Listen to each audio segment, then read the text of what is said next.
was a baby, my dad got me what they call a slate. It's like a blackboard with a little frame around it.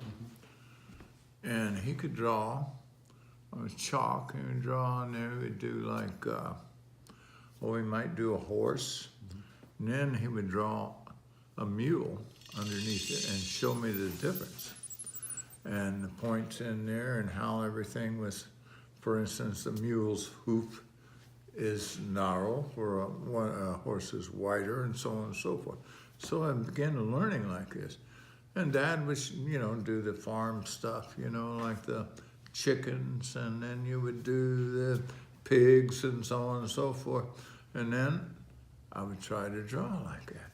Well, my dad was the greatest guy in the world. I loved my dad so much.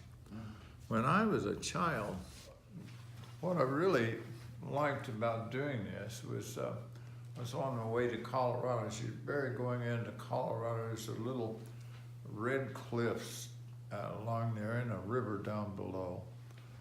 And I saw the horses, but they wasn't doing exactly what I'm doing. I'm just trying to build a composition out of it. And then sunset comes in, and then you're getting the contrast of the sun and light and dark, and really what it makes it, it's like you've got a leader here. This is the main thing. He's the leader. And he's coming up and coming up and coming up, and here they're coming over the hill. And this particular horse went ahead for many years right there. His name was Concho. We used him as a model many times.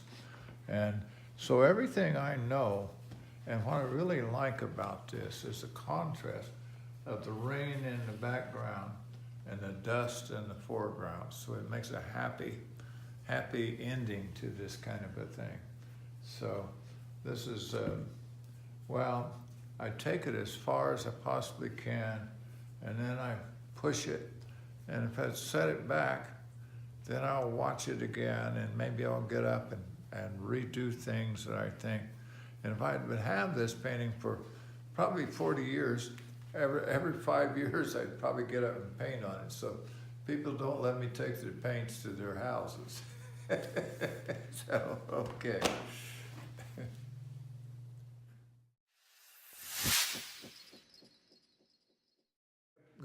Going, and finally I said, get the ambulance. Run and get the ambulance, because we were working on it, and it must have been 15 minutes. And finally I held her nose, blew into her lungs like a balloon. And God bless her, she says, let me sleep. And she lived another 6 months.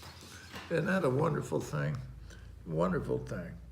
And that's the reason, and I think, just for doing something for somebody that is a good thing, it worked out to be a great thing for me, because I got a chance to do a big painting over to the Will Rogers Museum. That was a very fortunate